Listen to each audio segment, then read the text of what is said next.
Hey friends, welcome to Deuteronomy chapter 4, starting in verse 15. Today's reading is Moses' warning to Israel against idolatry. And what he opens saying is, remember when we were at Mount Horeb, Mount Sinai, remember how you heard the voice of God.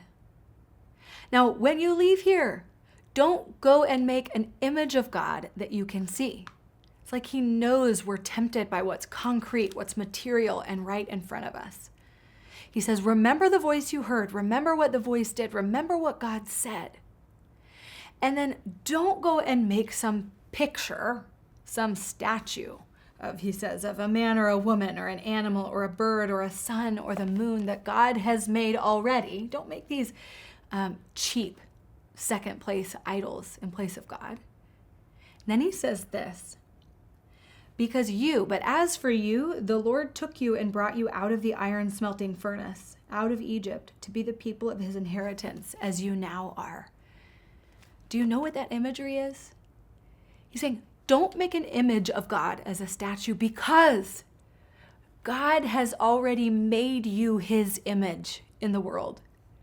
This iron smelting furnace, it's like imagery from a blacksmith or a forge.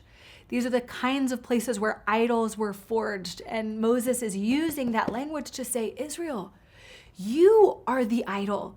Not in a bad way, but you are the image of God.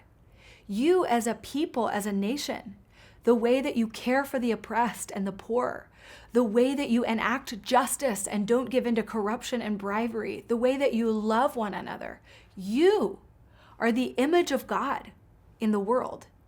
So don't go making these second place figures to represent what God is like. God has already done that to show the world what God is like, and it's you.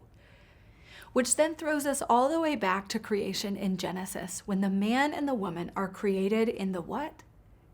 In the image of God. He knows we're going to be tempted to hang our hats on things that are created and concrete and finite. And what he is warning us is to not shrink our view of God to be so small, so easily controlled and managed that it is an inanimate object. He says, you, the way you are the reflection of God in creation. Now, don't go making any statues. And don't go make good things into ultimate things. Don't go put your hope into things that will disappoint you, that will break, which can't see or hear or love you back. And what are those created things that you're tempted to give your heart to that cannot love you back? Well, he goes on in the rest of this part to say, you know what? I know that this is going to be a temptation, and you're going to probably fall short. You're going to go into the land, and if it's your children or their children, someone's going to make these carved statues. He says, there you will worship man-made gods of wood and stone, which cannot see or hear or eat or smell. But, this is verse 29, if from there you seek the Lord your God, you will find him, if you seek him with all your heart and with all your soul. That when we chase after God with undivided ambition, he will be found. And you know what he says? He says, God will hear you. Even though you will mess up, even though you have messed up, God will hear you because it's his character. He says, for the Lord your God is a merciful God. He will not abandon you or destroy you or forget the covenant with your ancestors, which he confirmed to them by oath, which he promised.